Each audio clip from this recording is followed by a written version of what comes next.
Sejam muito bem-vindos e bem-vindas ao Além da Lei, o nosso podcast que traz os principais nomes do mercado jurídico para falar sobre tudo, menos direito. Hoje eu tenho o prazer de receber aqui o Ivo Bari, árbitro, Ironman, grande referência aí, contencioso, M&A. Muito obrigado pela sua presença aqui, Ivo. Pô, obrigado você pelo convite, um prazer estar aqui.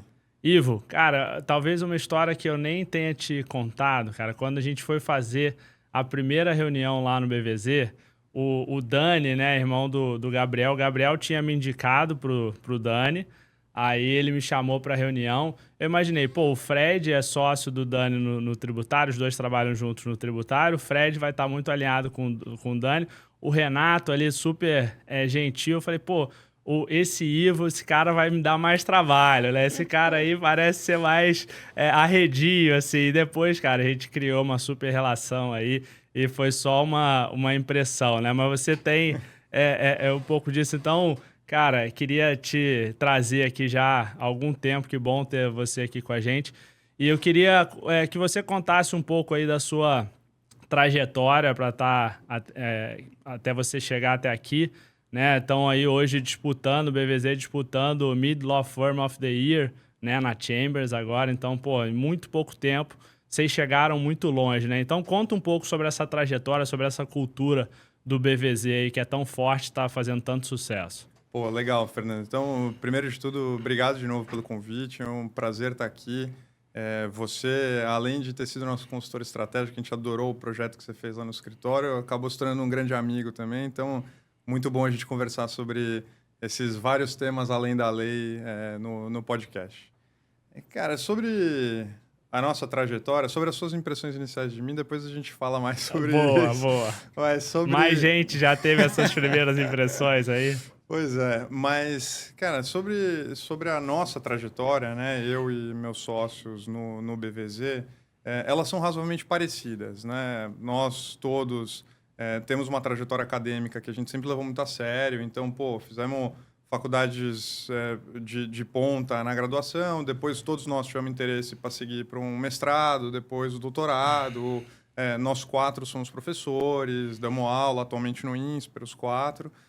Então, a gente sempre teve essa veia bem forte que sempre nos aproximou bastante. E profissionalmente, cara, também foi muito parecido, sendo bem sincero, porque... eu, o Fred e o Dani sempre trabalhamos em Big Law. Então, cada um em um escritório diferente. Nós não trabalhamos no mesmo grande escritório, mas seguindo trajetos bem similares ali nos planos de carreira desses Big Laws, que talvez até pode ser um tema que a gente fale um pouco mais depois. Mas essa carreira, claro que tem seus bônus, mas tem seus ônus também, né? Vocês enxergaram isso cedo, né? Cedo. E chegou uma hora que quando a gente começou a ver que os ônus para nós, né? Tem gente que, pô, é muito feliz lá e se acomoda muito bem e, pô, vai ficar 40 anos no mesmo escritório, vai se aposentar super feliz e super realizado. Mas para nós os ônus começavam a pegar um pouco mais do que os bônus e deixou de valer a pena. O Fred, o Daniel e o Renato tomaram o primeiro passo e saíram primeiro e montaram o escritório.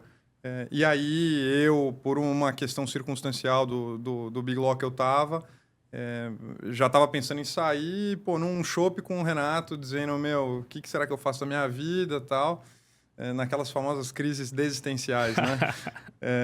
Muito bom. E aí ele falou, putz, meu, estamos precisando de mais um sócio aqui para pilotar o transacional mais sofisticado, o contencioso e tal. Vem ser nosso sócio. E aí Isso em que ano? Isso foi em 2019. Eles montaram em 2018, eu me juntei a eles em 2019. Um ano depois ali. Um ano depois. E aí, desde então, pô, o escritório tá com 6 anos e tanto. Desde a fundação com eles, eu já há mais de 5 anos Saiu da salinha ali perto da FGV. Cara, quando os meninos montaram o escritório, era uma salinha de, sei lá, 30 metros quadrados na Rua Itapeva, esquina com a Rua Rocha. Aí de lá, quando eu entrei, a gente pegou a salinha do lado, fomos para, sei lá, 45, 50 metros quadrados. Aí de lá fomos para Paulista, aí da Paulista fomos para os Jardins, e aí agora, no final do ano passado, nós fizemos uma última mudança para Faria Lima. Então, Boa. nós somos um mix de escritório de advocacia com empreiteira, né? Já Porque, tá. Obra anual. cara, mas se Deus quiser, agora esse último passo que a gente deu para Faria Lima é um escritório bem maior do que o que a gente precisa hoje, do que a gente tem hoje, mas que já tem uma capacidade instalada para a gente, no mínimo, dobrar de tamanho. Então, a priori, pelo menos, não temos nenhuma nova obra Nenhuma nova obra. num futuro próximo. Já estão estruturados aí para dobrar o time, né? Já pensando no médio e longo prazo. É né? isso aí. Muito bom, muito bom. Cara, e você trouxe a questão das Big Laws, né? E isso com certeza pesou não só na desistência, né, de vocês, o fato de vocês terem saído, mas também na hora de vocês criarem o BVZ. Tanto para ver o que fazia sentido manter, né? O que fazia sentido excluir, né? Fazer diferente. Como é que foi isso, cara? Cara, então, vamos lá. De novo, né? E aí, partindo sempre da premissa de que não tem uma estrutura certa ou errada, tem uma estrutura que de fato se encaixa com cada pessoa específica, né? E aí, sempre quando eu digo, putz, os ônus e os bônus, eram os ônus e os bônus que nós considerávamos que eram para nós. Sim.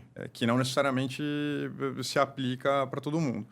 Mas, cara, assim, falando de pontos positivos, eu diria que duas coisas que até hoje a gente tenta replicar, que eu acho que é uma coisa que as Big Laws fazem bem, e eu acho que tem um super mérito e tem vantagens competitivas em relação a isso, e que eu acho que são características de fato positivas para qualquer escritório.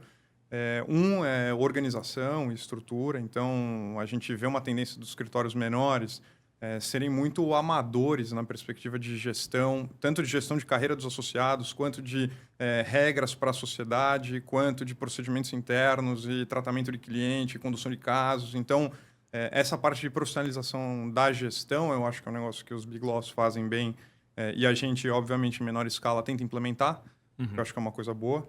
E um segundo elemento que eu acho super positivo também, que, óbvio, para nós é um processo em construção. Hoje a gente está longe de ter chegado lá, mas é uma coisa que a gente visa atingir, que os Big Laws já fizeram bem, é a institucionalização do escritório. Então, é a placa ser independente de qualquer nome individual.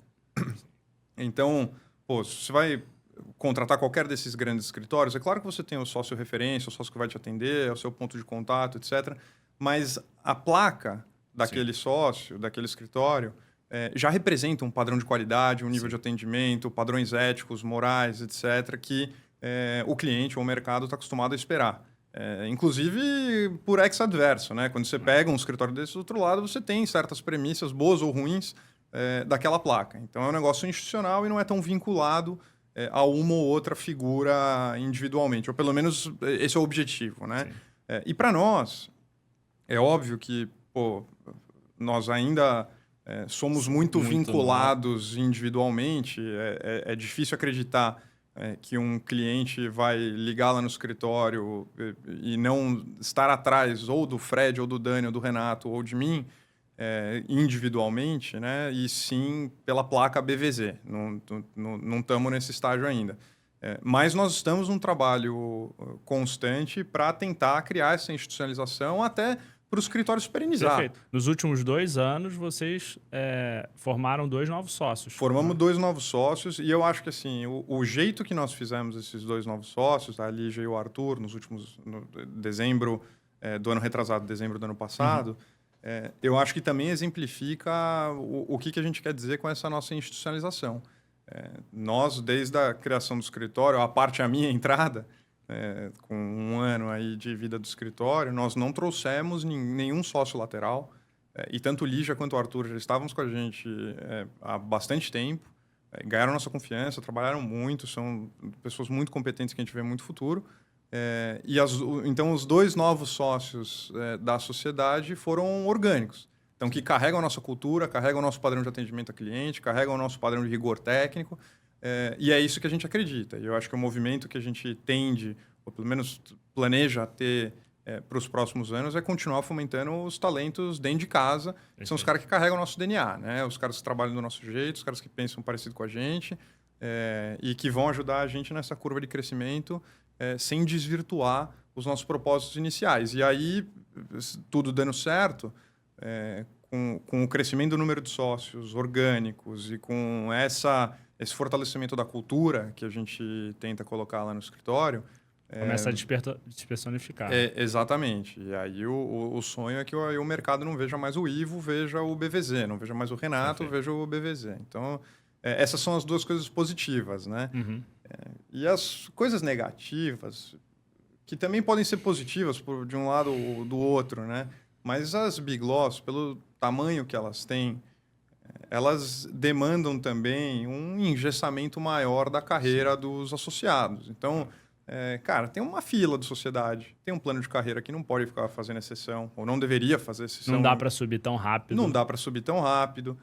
Eu acho que assim, você demora muito mais para ter um protagonismo dentro dos casos que você tem. Sim. Então, pô, que nem esse escritório americano, me ensinaram isso razoavelmente recentemente, que eles contam que tem os associados below the water e above the water, que são os associados que trabalham no caso, mas não aparecem para o cliente, não são nem copiados nos e-mails, e os associados above the water, que são os caras que têm trato direto.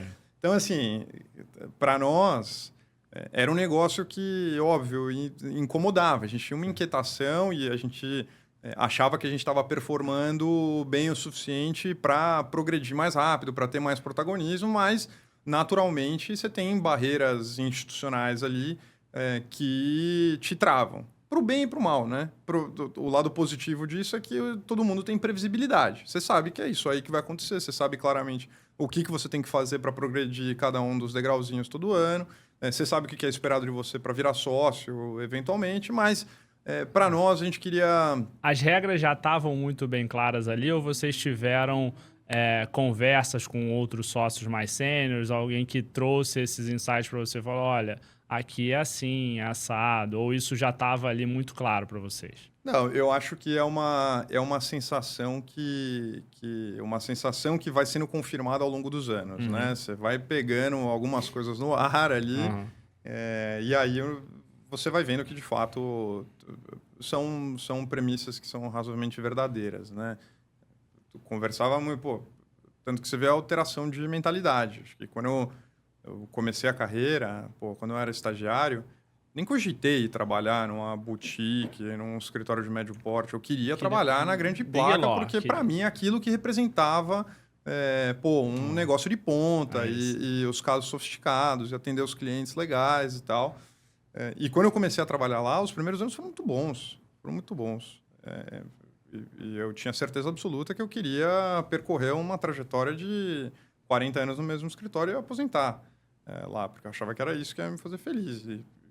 E as perspectivas vão mudando, né, cara? E eu fui vendo, foram gerando algumas inquietações em relação a como minha carreira estava evoluindo e o quanto eu achava, certo ou errado, né, que eu estava performando vis-à-vis o reconhecimento, que é normal, né? E aí, melhor para o escritório que eu saia, porque aí eu não fico enchendo o saco dos caras, e melhor para mim também, porque aí eu vou tentar montar um negócio com a minha cara, do meu jeito. Então, acho que esse é um ponto, bom e ruim, né? Da previsibilidade, engessamento, etc. E um outro ponto, cara, certamente quem está em Big Law até refutaria o que eu vou dizer agora, mas assim,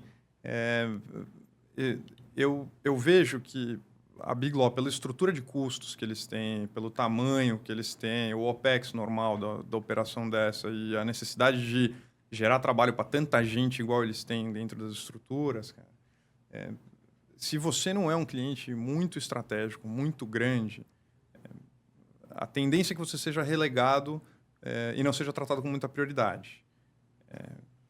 Que é normal, né?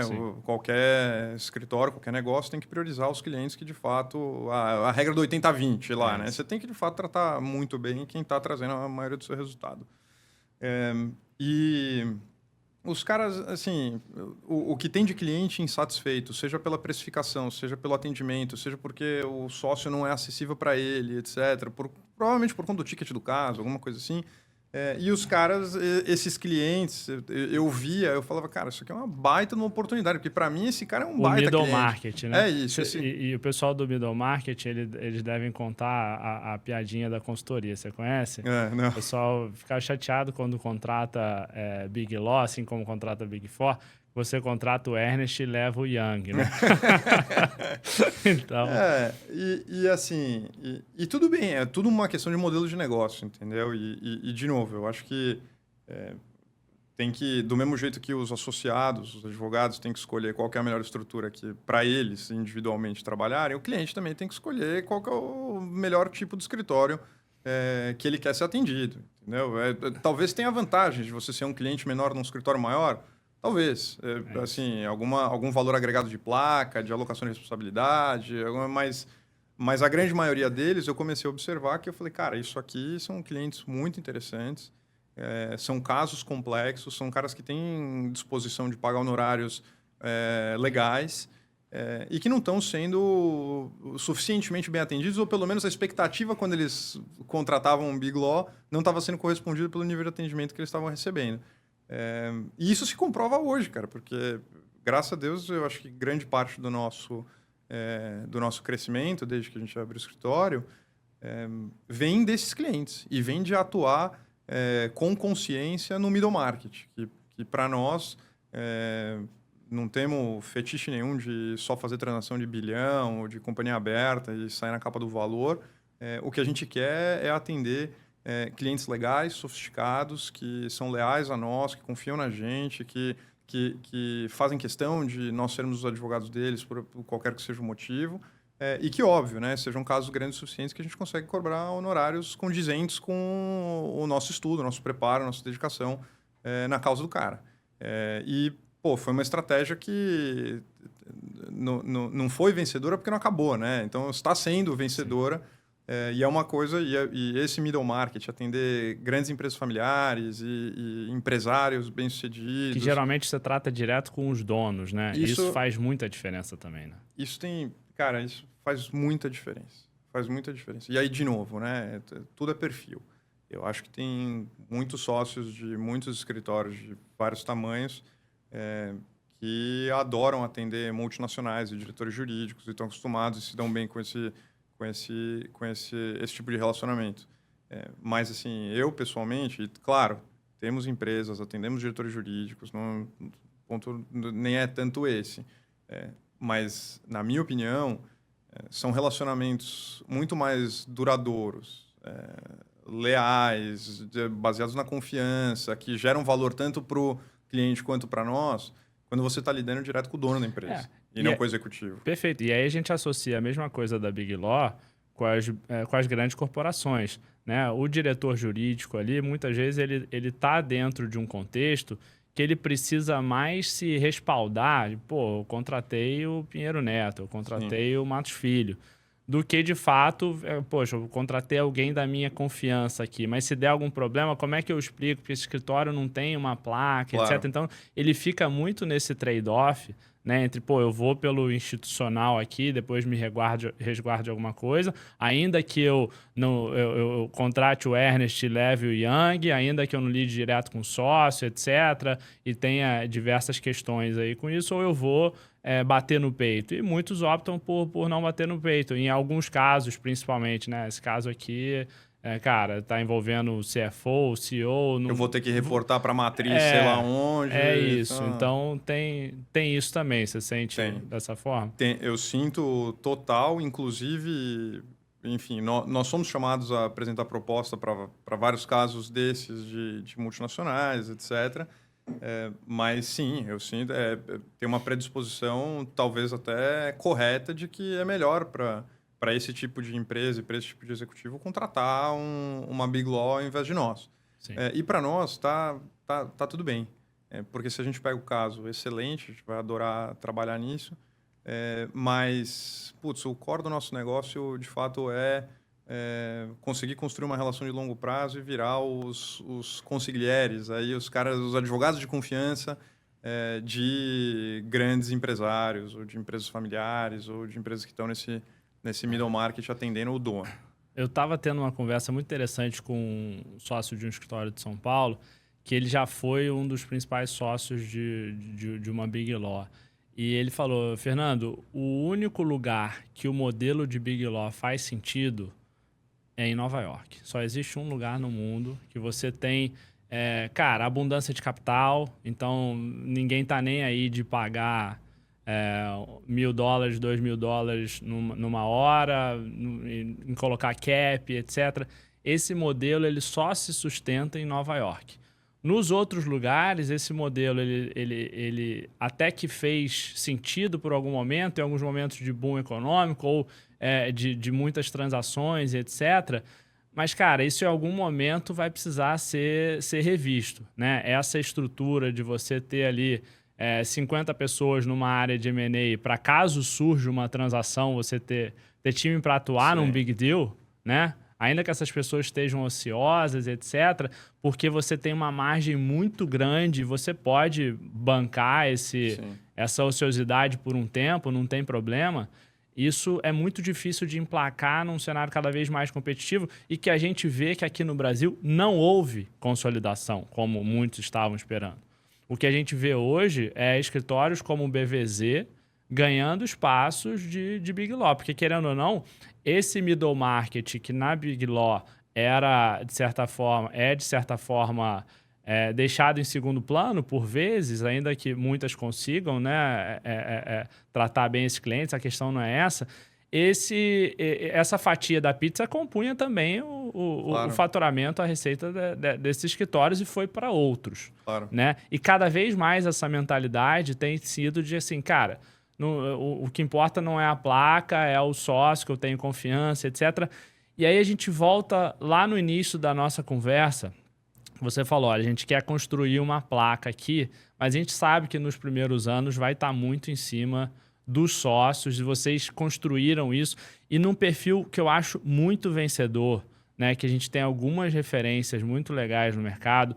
Aqui no Rio, né, o Chico Musnick, o Bermudes, em São Paulo, Quiroga e diversos outros que têm uma trajetória acadêmica muito legal, são professores, mas são grandes advogados.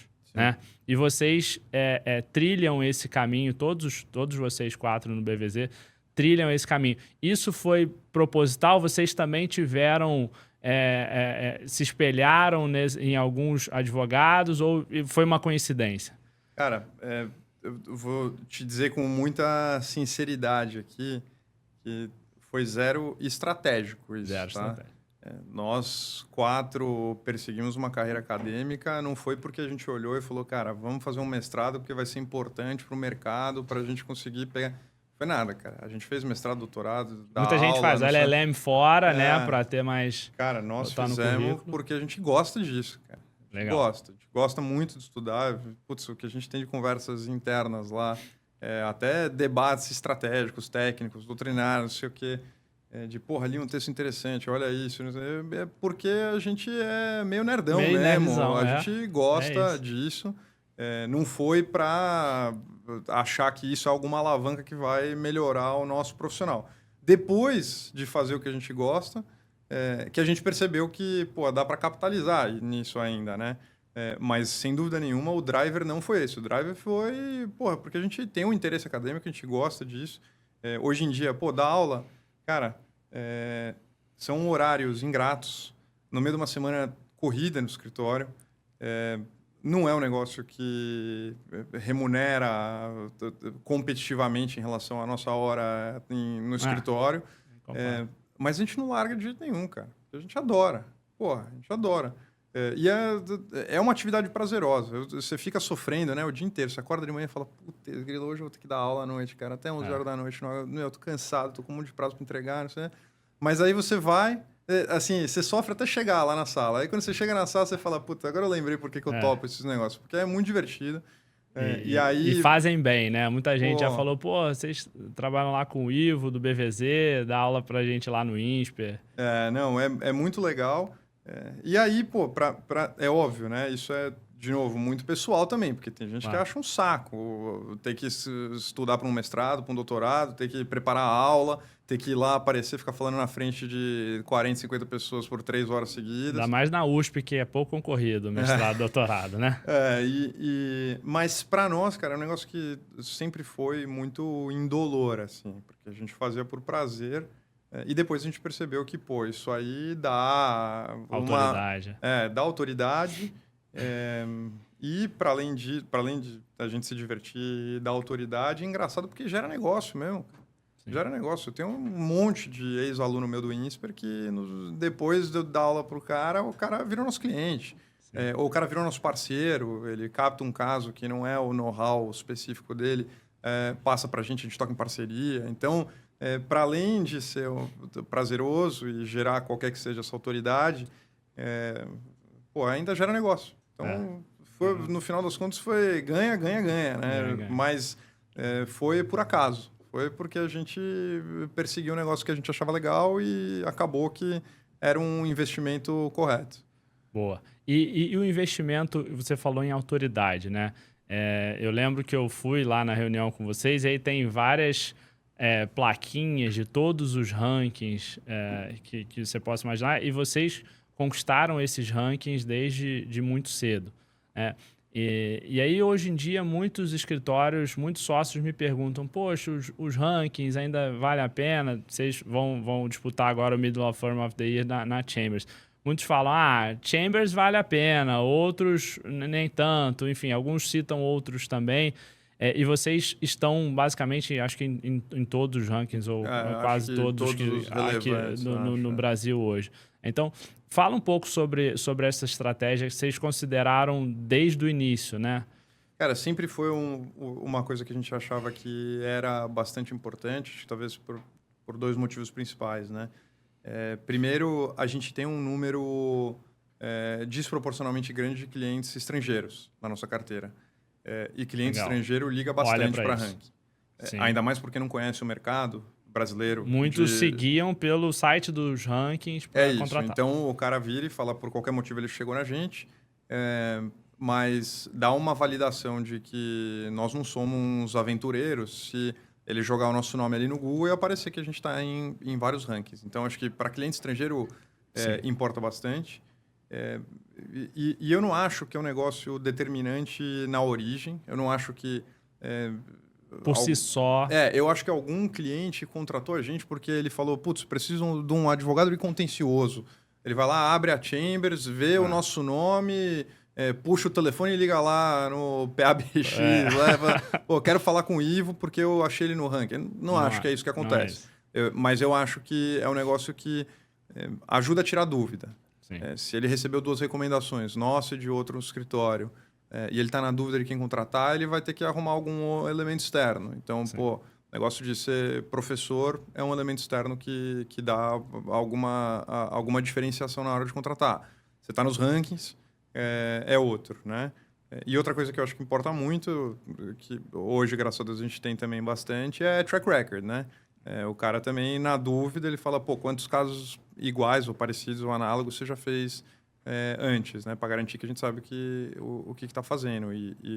E é engraçado que hoje, na nossa proposta de honorários, por exemplo, a gente inclui esses 3 elementos, porque a gente percebeu que era uma estratégia vencedora. Isso.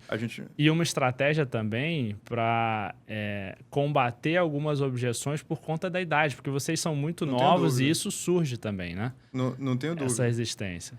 A resistência ela vai se acabando na medida em que a gente também vai se acabando, né, cara? Porque apesar de não tão velho assim, a gente rodou muito em estrada de terra.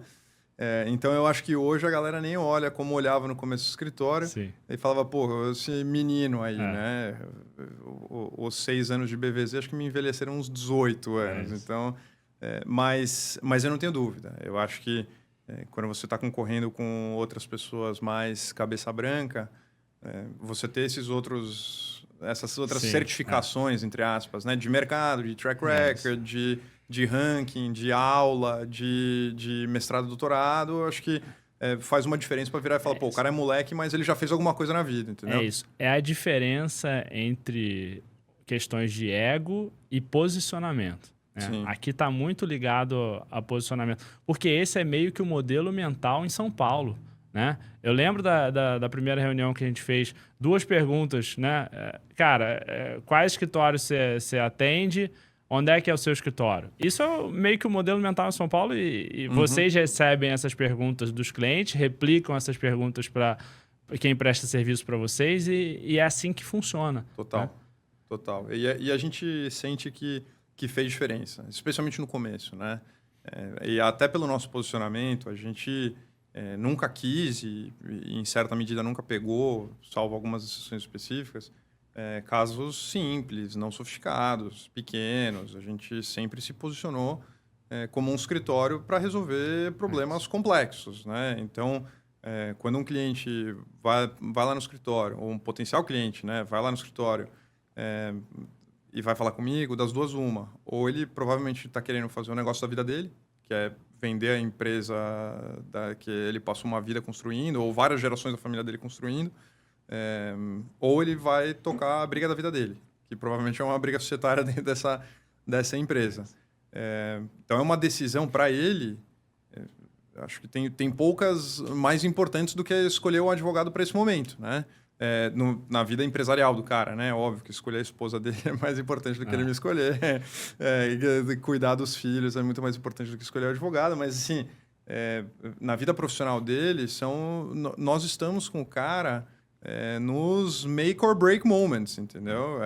Num processo de compra e venda da empresa familiar dele ou da qualquer que seja a empresa mesmo que não familiar, ou na briga, no contencioso mais relevante da vida do cara.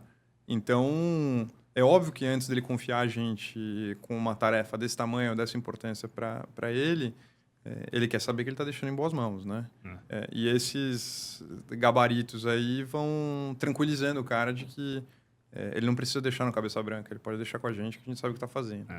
E você falou em contencioso, né? Contencioso e arbitragem. Você é um cara que se tornou árbitro muito novo. Sim. Né? O que você acha que... você falou da questão acadêmica, isso certamente conta, né? Mas o que você acha aí, trazendo para outras pessoas?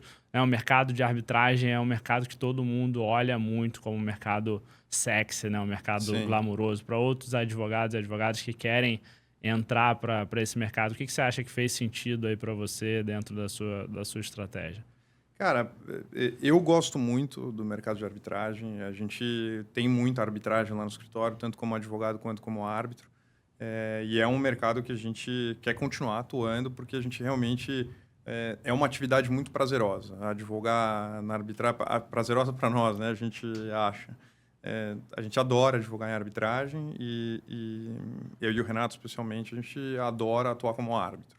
Acho que é uma atividade de muita responsabilidade, mas que, para uns caras meio nerd, que nem a gente, que gostam de estudar e pensar e resolver problemas complexos, assim, tá nessas situações tecnicamente difíceis ou sofisticadas e poder contribuir, seja como advogado, seja julgando a causa, a gente quer fazer cada vez mais. Então, é um mercado que a gente acredita muito, gosta muito e defende muito. Acho que é um mercado que toma porrada pra caramba, inclusive recentemente, mas assim, nós nunca duvidamos da comunidade e da prosperidade desse mercado. Então, vamos continuar fazendo isso, se Deus quiser, cada vez mais.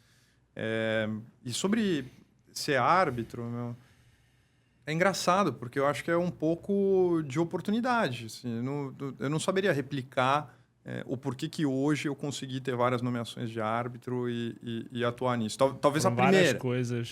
Exato. Eu acho que a carreira acadêmica ajuda, não tenho dúvida, para gerar algum tipo de credibilidade. Eu acho que até mesmo a carreira de advogado em arbitragem ajuda, porque aí, obviamente, quem está te indicando como árbitro sabe viu ali, né? Exato, que você sabe como que funciona, etc. Até para blindar mais esse mercado, ter mais, as pessoas precisam indicar outras que já tenham alguma confiança, né? Então, acaba que isso fato de você estar envolvido nas arbitragens, participando como advogado, né? Sim. Isso depois te ajuda nessas indicações. Né? Ajuda, cara. E eu acho que assim, a vida é feita de você conseguir aproveitar as oportunidades que não se apresentam, né? Sim. Então, cara, muito novo, eu recebi uma primeira nomeação para atuar como árbitro. E como dizia um ex-chefe meu, a recompensa de um bom trabalho é mais trabalho, né? É isso. Então, cara, eu olhei, obviamente eu aceitei a nomeação, porque já era um plano que eu queria traçar para minha carreira, evoluir na atuação como árbitro. Aceitei e falei, cara, preciso levar muito a sério esse negócio, fazer um trabalho muito bem feito para mostrar, assim, que eu Primeira sou... atuação como árbitro, quantos anos? Foi com 30. Com 30. Muito bom. Com 30. E aí, pô, o difícil é você conseguir entrar na balada, né, cara? Depois que você entrou na balada, aí, porra, se você ser convidado para a próxima festa, é só você não fazer nenhuma grande besteira, né? É isso. Então, pô, eu recebi a primeira nomeação. Sei lá, sorte, sei lá, por qual motivo, mas recebi a primeira nomeação. Aí eu falei, putz, agora é a minha chance, entendeu? Então, vou fazer um baita no trabalho, vou deixar uma imagem muito positiva para quem quer que esteja vendo o meu trabalho aqui como árbitro. E, se Deus quiser, virão outras. E vieram. E eu acho que, assim, talvez a gente está entrando muito muito em detalhe no tema da arbitragem, que talvez não seja o foco, mas uma coisa interessante para se notar é que, cara, a comunidade arbitral está passando por um momento de renovação, de troca de guarda, né, nas gerações. Pelo menos é a minha leitura do mercado. Então, está abrindo um espaço para pessoas mais novas começarem a assumir essas posições de árbitro. Por mais que seja sobre um tema técnico, essa é uma questão sobre oportunidade de mercado. Exato. Né? Então, assim, eu vejo claramente que cada vez mais advogados de arbitragem estão procurando alternativas aos nomes tradicionais das gerações anteriores para poder nomear como árbitro. E aí a gente por questões de conflito? Por diversas questões, mas eu acho que sim, conflito pega muito. E segundo, de fato, a quantidade de trabalho pega disponibilidade. Muito. Porque, cara, assim, independentemente do tamanho do caso, ou seja lá o que for, nós somos pessoas que queremos muito continuar promovendo a arbitragem em nosso favor e em favor do mercado como um todo, né? Porque a gente acredita no instituto mesmo. Mas, cara, assim, não importa o tamanho do caso, não importa quem são os advogados, quem são os coárbitros, não sei o quê, não importa a complexidade. Uma coisa que você pode ter certeza, quando você nomeia um árbitro da minha geração, que está querendo ganhar espaço no mercado, é que o cara vai estudar, vai se preparar, vai levar a sério pra caramba, porque ele quer mostrar serviço. Ele quer mostrar serviço. Um cara que já está de saída... Talvez ele não dê, talvez ele não dê tanta atenção pro seu caso, porque ele tem muito caso, talvez ele, enfim, sei lá, entendeu? Mas uma certeza que a gente tem é que, cara, se você acreditar no nosso trabalho, como advogado, como árbitro, seja lá o que for, mas nós vamos levar muito a sério, cara, porque as outras pessoas podem ter isso como dado já, nós não, nós queremos mostrar serviço em tudo que a gente faz, né? Em tudo que a gente faz. Então, eu acho que o mercado reage a isso. Ele vira e fala, pô, vamos dar uma oportunidade porque esse pessoal realmente não vai brincar em serviço. É isso. Aí, né? É isso, então... E eu queria voltar para o assunto da cultura do BVZ e para a dinâmica do mercado. Vocês atuam muito com M&A, com societário, né? Contencioso. E dentro dessa dinâmica, você tem um contexto de total imprevisibilidade, né? Tanto de como vão surgir os casos, tanto em termos de prospecção, e depois eu quero falar sobre isso com você. Como é que você prospecta M&A? Não tem como. E aí, tá vendendo uma empresa não? Tá comprando uma empresa não? Tá precisando de advogado? Né? E aí, não tá numa briga societária, né? É muito mais difícil de você captar o cliente. E também, na gestão desses casos, você não tem previsibilidade nenhuma, né, de como que você entrega aquilo do ponto de vista procedimental. Cara, sim, a pessoa está brigando lá com outro sócio, num sábado à noite, no horário que for, whatever. Então, tem uma questão muito, muito forte na cultura dos escritórios que atuam nessa área relacionada ao modelo de trabalho, né? Que hoje em dia você tem os escritórios voltando muito para o modelo presencial, né? Isso já no mercado como um todo. Eu diria que hoje a grande maioria dos escritórios está ou no modelo 4-1, né? 4 dias presencial e um remoto, ou no modelo full presencial, né? Pelo menos a maioria dos escritórios que eu tenho visto. No máximo ali um 3-2, mas já é minoria. Mais do que isso eu não tenho visto. Então, eu queria falar sobre essa questão porque é muito importante, isso entra em diversas outras questões igualmente importantes, seja relacionadas a conflito geracional, que hoje não é um caso de vocês são muito novos, mas que pega muito em outros escritórios, e esse conflito geracional ele só é possível de ser resolvido com essas pessoas trabalhando juntas ali, né, estando no mesmo espaço de alguma forma. Mas, por outro lado, você tem uma nova geração que valoriza muito esse home office, essa flexibilidade, digamos assim. Como é que vocês lidam com isso hoje, né? Tem até algumas histórias relacionadas a isso, algumas brincadeiras, né? Outro dia eu ouvi o Tito falando sobre os escritórios no Japão, que ele disse, lá no Japão, essa questão de home office foi o seguinte, depois da pandemia, os sócios só pararam de jantar no escritório. Antes eles jantavam no escritório, agora eles não jantam mais no escritório. Ou se não fazer o modelo 5-2, né, cara? De sábado e domingo pode trabalhar de casa. É isso. Então, o home office é isso, né? Sábado e domingo você pode trabalhar de casa. Então, queria ver como que você enxerga isso, como que vocês lidam com isso lá no BVZ. Cara, é uma pergunta complexa. O que eu acho, né? Assim, primeiro, eu não sou um grande fã de home office em geral, tá?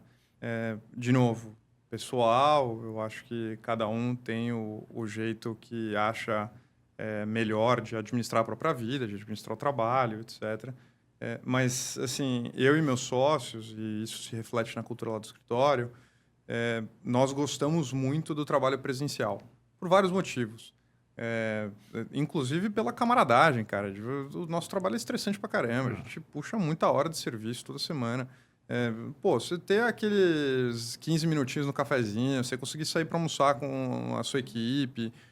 Poder ir lá pro... Qual que é o nome do bar? O Pirajá. Poder ir pro Pirajá ali no dia à noite. Faz muita diferença, senão o dia a dia fica muito pesado. Fica, assim, o trabalho já é estressante, né? Sim. Pra caramba. Muita pressão de todos os lados, de chefe, de cliente, de parceiro. Né? A gente gosta muito da descontração, entre as da camaradagem, da parceria que o presencial traz. Então, acho que esse é a resenha, né? Um aspecto da resenha, exato. Tem gente que não faz diferença. Por eles preferiam trabalhar um tempo líquido sem isso aí, se liberar disso mais cedo, porque mas é um pouco de nós quatro, assim, dos sócios, dos 6, na verdade. A Lígia e o Arthur também, acho que com a Duna do mesmo princípio, mas é um pouco da cultura do escritório, esse negócio de gostar de estar junto e, vamos pegar uma sala de reunião, vamos desenhar a estratégia, vamos argumentar alguma coisa, vamos estressar algum ponto específico, vamos olhar junto esse contrato, que é um negócio que no home office, sendo bem sincero, cara, não vou fazer, entendeu? Eu não vou virar no meio do dia, eu tô na minha sala lá no escritório, eu falo, putz, o fulano que fez, tô com uma dúvida aqui no documento, entra no Teams aí para a gente discutir qual é o melhor jeito de estruturar essa cláusula. Não vou fazer. Eu mesmo vou pensar, vou escrever direto e tá resolvido. Então, eu acho que todo mundo perde muito. Sim. Numa dinâmica de trabalho que as pessoas não estão juntas fisicamente lá. Então, acho que esse é um ponto. Precisa ser radical? Não, claro que não. Estamos num dia mais tranquilo, cara, aproveita, enforca a sexta-feira, vai trabalhar em home office da praia, sei lá, entendeu? Eu acho que, mas na nossa cabeça é muito mais essa dinâmica de caso a caso e tal. E o inverso é verdadeiro, se eu prometi, beleza, sexta-feira você ia enforcar, Mas, meu amigo, estourou uma bomba aqui, tem um negócio imprevisível no meio do projeto, não tem o que fazer, o cliente precisa ser atendido, cara. E se o cliente quiser ir lá no escritório 8 horas da noite, paciência, eu também preferia estar em casa, jantando. E essa não é uma visão egoísta, ela vem do exemplo, né? Vocês 4 são geralmente os primeiros a chegar e os últimos a ir embora. Não tenho dúvida. Não é que você quer que o pessoal esteja lá para... Não, de jeito nenhum. Até porque eu acho que isso aí também chega a ser um pouco de sacanagem, né? Você vira pro cara e fala, amigão, você fica aí enquanto eu vou... sei lá, trabalhar no interior, ou, sei lá, vou pra Bahia, ficar um tempo lá, e aí eu entro nos cocos no 10, mas você fica aí, hein? Não é isso. A gente gosta de pensar que a gente lidera pelo exemplo. Pô, nós 6 chegamos cedo e vamos embora tarde. Todo dia. Não que seja bonito, né? Não acho que ninguém tem que sofrer à toa. Dia que a gente não tá ferrado, a gente aproveita. Mas é um pouco do que você falou. A advocacia de alta performance, cara, parte da premissa é que a gente tem casos complexos e clientes exigentes. E esses casos complexos e esses clientes exigentes, somos nós que estamos atendendo. E advogado muitas vezes esquece que é prestador de serviço, né, cara?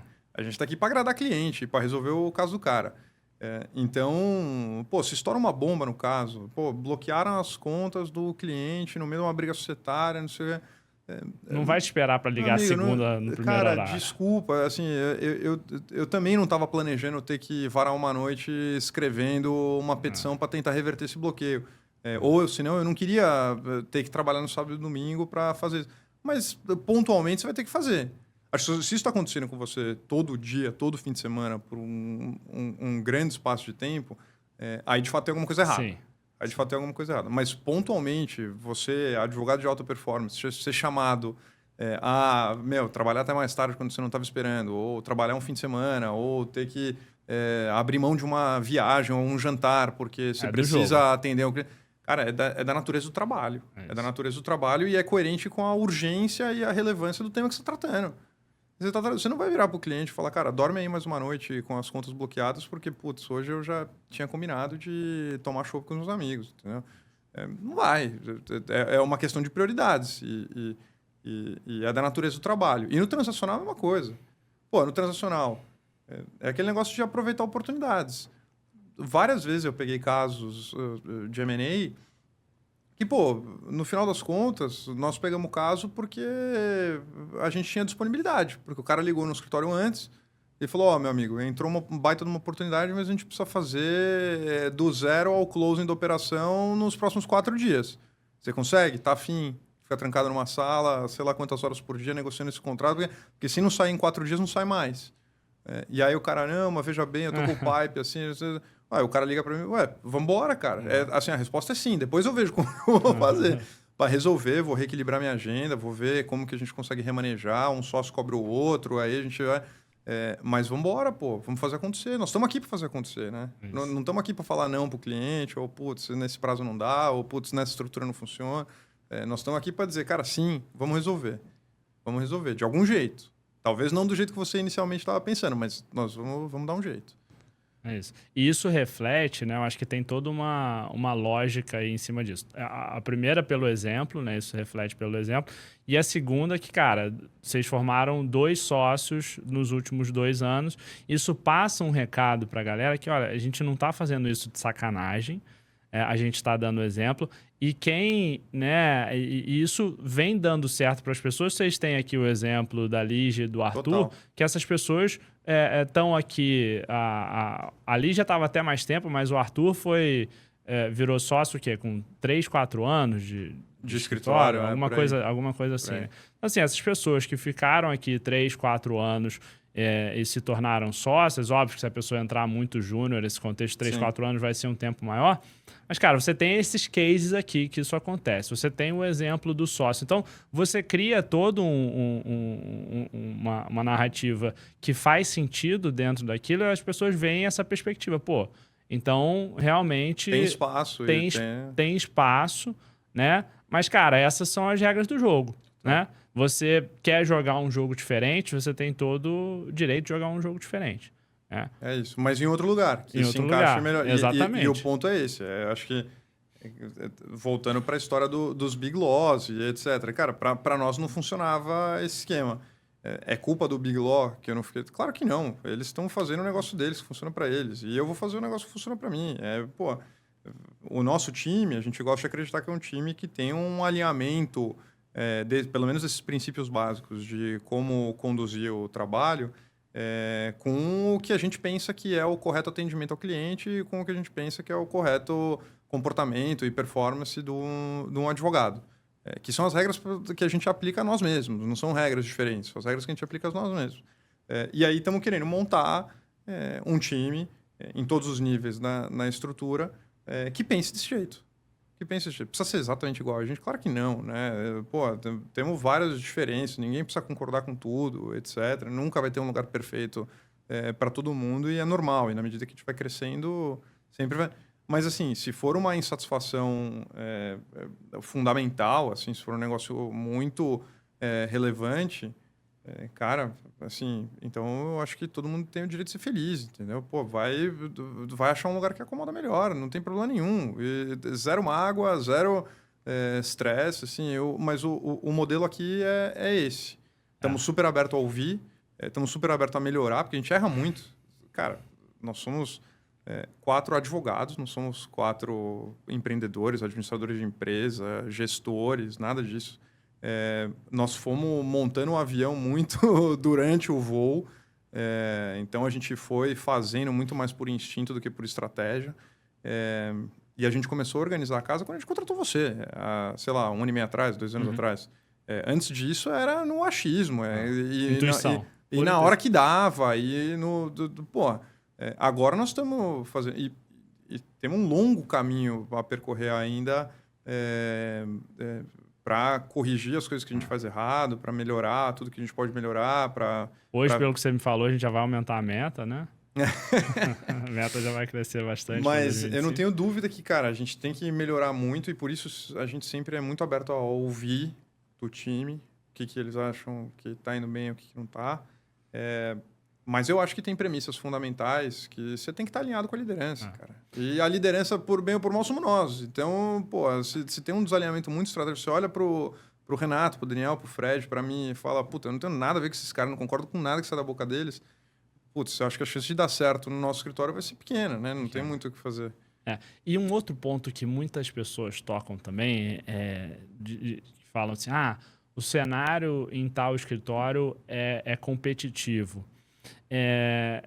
Elas querem dizer muitas vezes outras coisas, porque eu venho do esporte, pratico esporte desde cedo, você também, né, faz Ironman, enfim, adoro esporte.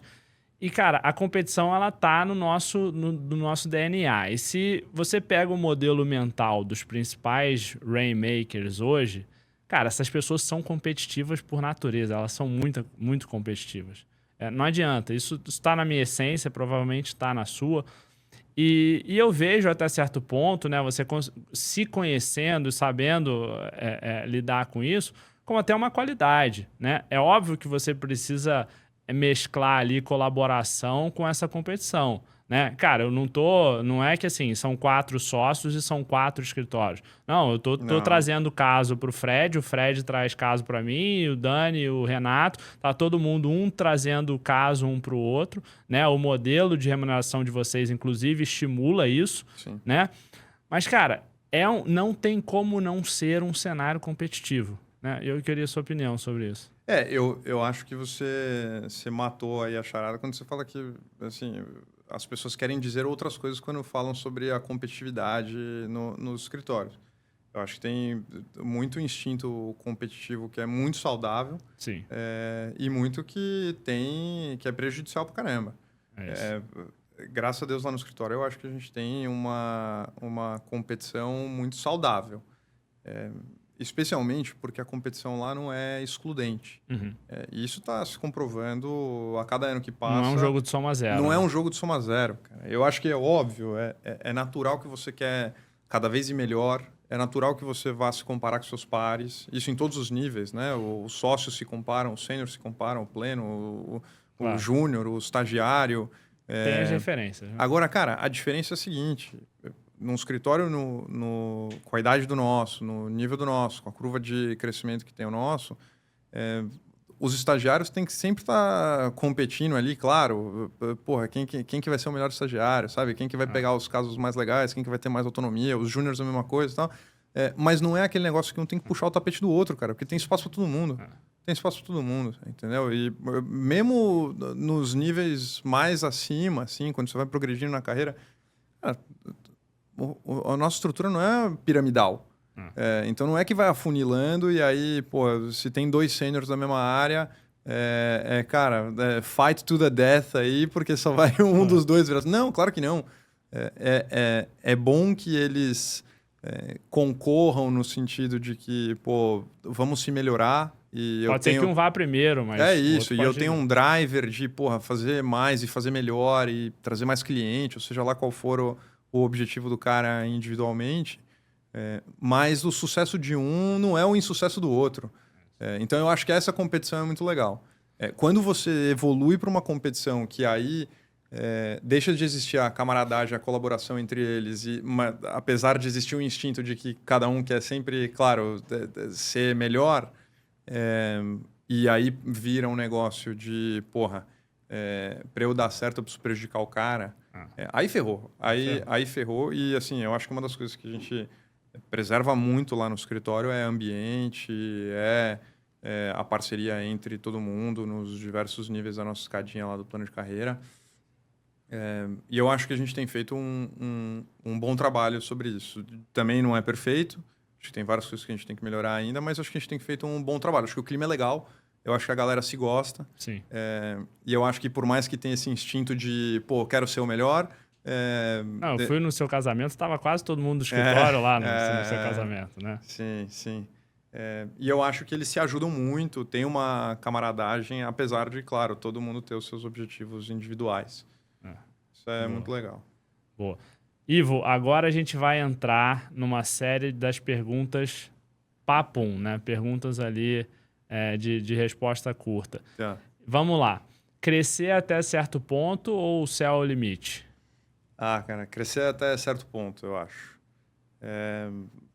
Desde que a gente criou o escritório, eu acho que a gente tem alguns objetivos de quem a gente quer ser como instituição. E eu acho que alguns desses objetivos são tendentes a um impossível de manter se você tem uma estrutura que cresce demais. Eu acho que a gente tem que crescer bastante ainda, tem muito espaço para a gente conseguir continuar crescendo sem perder o nosso DNA. Mas eu acho que parte do nosso DNA não é alavancável ao infinito. Eu acho que tem um certo ponto que a gente atinge o ótimo ali e aí começa a ter retorno marginal decrescente. É isso, é um ponto que eu sempre bato muito. O escritório de advocacia não é escalável. Né? O pessoal fica tentando vender isso não existe. Né? Captação de cliente é dom ou é obrigação? Obrigação. Eu não tenho dúvida e acho que quanto mais tempo eu fico nessa função de captador, de sócio, né? Que todo sócio acho que tem que, no mínimo, contribuir com uma parte de captação. Eu vejo que é muito mais esforço, disciplina, persistência, água mole em pedra dura mesmo, do que dom. Cada vez mais eu percebo que é isso. Tem algumas técnicas, mas é muito tentativa e erro. Muitas coisas funcionam mais para um do que para outro. Vocês fizeram um modelo muito de construção de autoridade para atrair, né, e não tanto de uma prospecção muito ativa, né, de ir atrás, e funcionou para vocês. Para outros a prospecção ativa funciona, mas tem que estar em movimento ali de alguma forma. Tem que estar em movimento, cara. Você tem que estar nos eventos, tem que estar sendo convidado para falar nos eventos estratégicos, você tem que sair para almoçar com os clientes ou com os potenciais clientes, tem que estar rodando nos círculos certos. E é muito mais isso, estar presente, estar tentando, do que achar que, porra, só porque eu sou bom de lábia ou porque eu tenho alguma conexão especial com sei lá quem, o negócio vai cair no seu colo. Acho que isso pode até ser verdade até determinado grau. Mas aí, quando você vai crescendo o seu negócio, esse crescimento contínuo não se banca só no papo. Tem que ter disciplina, tem que ter esforço. Tem que executar bem para o cliente voltar, né? Do que você abriu mão para chegar onde você está hoje? Pô, muita coisa, cara. Muita coisa. Muita coisa. Muitos finais de semana trabalhando, muito tempo com os amigos, com a família. Puta, muita coisa. Eu trabalhei muito por bastante tempo, especialmente até hoje, né? Mas especialmente no começo, nos primeiros anos de formado, trabalhei muito, abri mão de muita coisa, porque eu achava que isso era um investimento na minha progressão mais rápida na carreira, porque é aquela história do 10 mil horas, né? Se você, para você ficar bom em alguma coisa, em tese você tem que fazer aquela coisa por 10 mil horas, pô, não tem segredo. Você quer chegar lá, qualquer que seja esse conceito, mais rápido, você precisa comprimir essas 10 mil horas em menos tempo, então você precisa... Não tem atalho. Não tem atalho. Então, putz, abri mão de muita coisa na vida privada, inclusive comportamental, porque quando você está puxando 16, 17 horas de serviço por dia, 6, 7 dias por semana, cara, quando você não está fazendo isso, você está ou dormindo ou estressado. Então, você não... Então, por uma fase ali, sem dúvida nenhuma... eu deixei de ter relacionamentos harmoniosos com muita gente que eu gosto e que, graças a Deus, eu identifiquei isso e fui corrigindo a rota. Né? Fui corrigindo a rota. Porque depois disso você tem um caminho que ali, não, agora não são 16 horas, vamos para 14, vamos para 12. E aí chega num momento que você sente, caraca, eu tô me sentindo culpado de não estar trabalhando num sábado. Né? Então tem essa transição até você achar, não, tá tudo bem, né? É um caminho que precisa ir sendo muito bem, né, analisado ali, né? O tal do autoconhecimento, que é super importante. Quem é a sua grande referência na advocacia? Acho que o Domingos Refinetti. Domingos foi meu grande chefe por muitos anos, no escritório que eu trabalhei antes de abrir o meu. Assim, se eu tivesse que resumir em poucas palavras, foi o cara que me ensinou a ser advogado. O cara nota 1000 e que eu tive muita sorte de ter ele como chefe por tanto tempo, porque é um cara muito generoso, assim, com o conhecimento. Então, ele sempre fez questão de me levar nas reuniões, de me dar os toques, de falar o que funcionava, o que não funcionava, o que ele tinha feito na carreira dele, tudo. Porque tem muito chefe que encara até o subordinado como um concorrente, o que é uma maluquice, né? Mas encara. Ou perda de tempo, você tem que ensinar esse cara. Tem um monte de coisa para fazer. Eu tive sorte de ter um chefe por muitos anos que sempre foi muito generoso e sempre fez de tudo para impulsionar a minha carreira e não me segurar. E ele era um que liderava pelo exemplo. Não consegui conversar com o Domingos lá no seu casamento, mas, Domingos, você vai ser convidado aí pro Além da Lei. Um concorrente que você admira e que pega fogo quando tá do outro lado. Cara, é engraçado, porque...